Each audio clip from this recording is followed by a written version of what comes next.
Alright, today we're going to show you how to undo a bike tire and how to change out the tubing in it.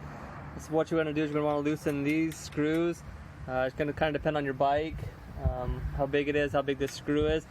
And on this bike there happens to be a little tab over on this side, and there's a little hole that tab goes into. You can see that hole that pops out. So I've already undone that screw, and I've already undone this screw, and then you pull this little tab out as well. I like to spin them so you can see that right there, that would go into the hole. And then this thing just pops. Oh, hold on.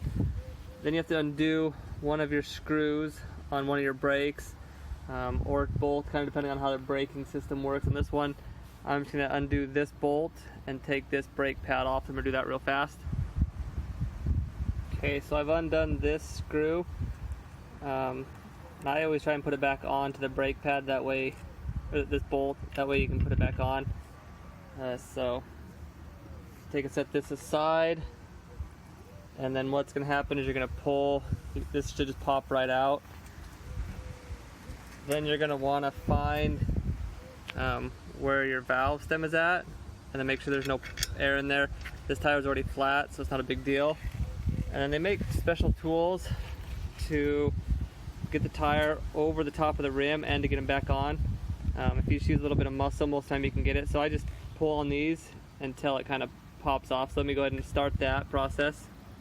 Alright, so I just did that with my hand. I just bent it over kind of like this, and I just follow it right on around the rim until the whole thing is off the rim. So now I've got the tire and the rim apart, and then the tube should just pull right out, just like that, all the way around.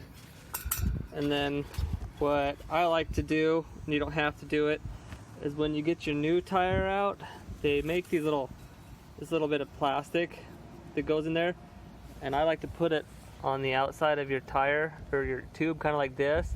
It just gives you one more layer of kind of puncture resistance. It's not real thick, but thick enough to kind of stop maybe a goat head or something.